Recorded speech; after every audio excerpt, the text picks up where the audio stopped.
I selected an issue, and that is same-sex relationships and the institution of marriage. And why? Because I'm very much interested in changes at the level of people's mindsets, people's hearts and minds.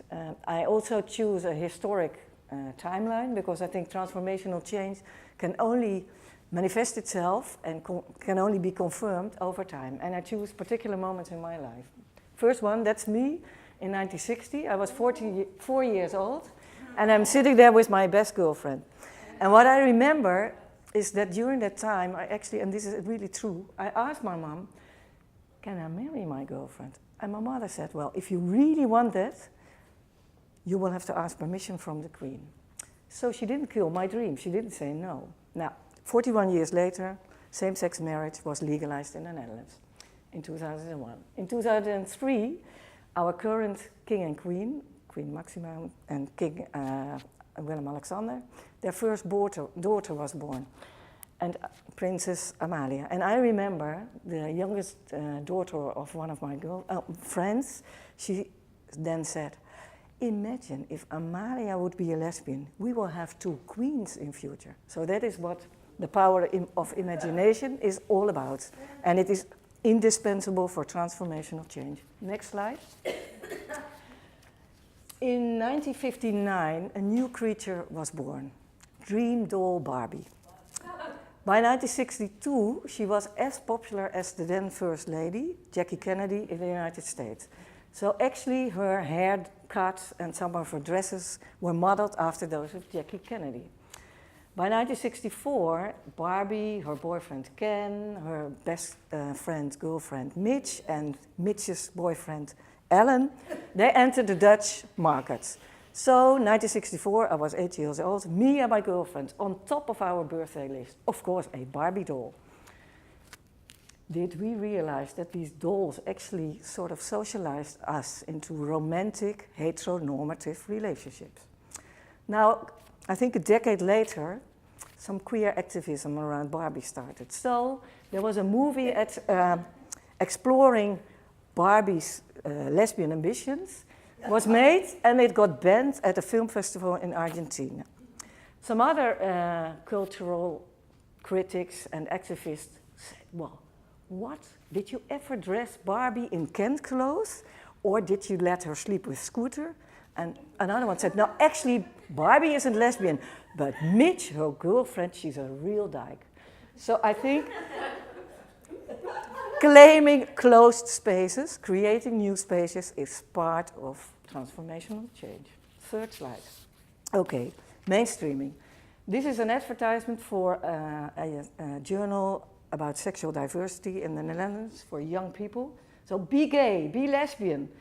Life is much nicer as a gay or as a lesbian. It only costs you 10 euros to get your subscription.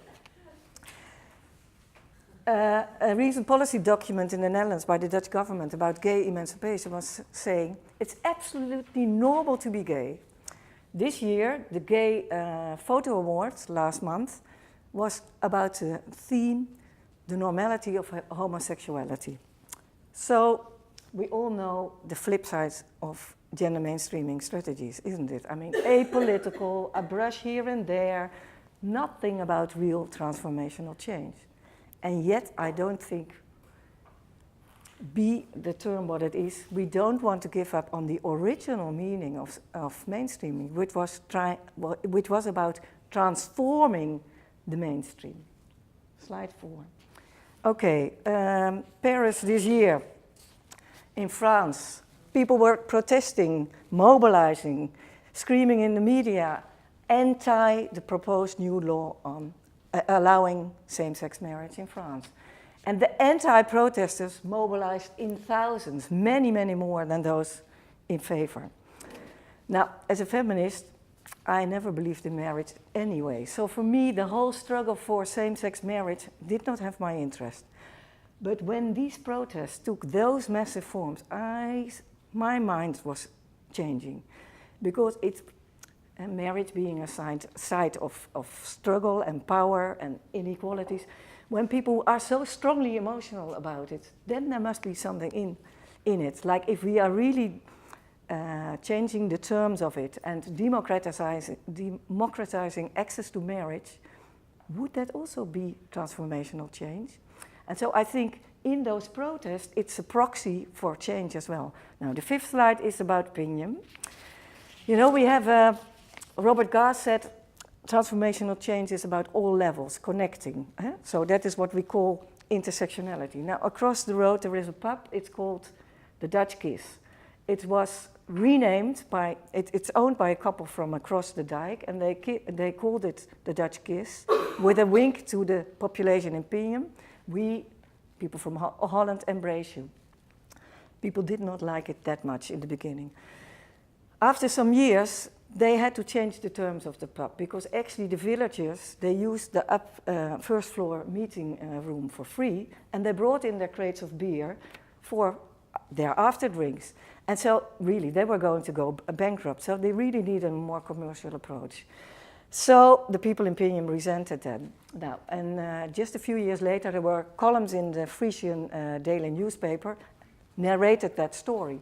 And then an old villager, original villager here in the village said, but you know, the change of the name was difficult for us. And yet we are such an open and tolerant village. I mean, we had here a refugee church for the guy who decided in the 16th century to abandon his priesthood and Catholic faith. And he became actually the founder of the Baptist denomination. He's from here. Also, we in Friesland were the first village to have gays and lesbians living here openly. Now, isn't that an indication for social transformation? That's it.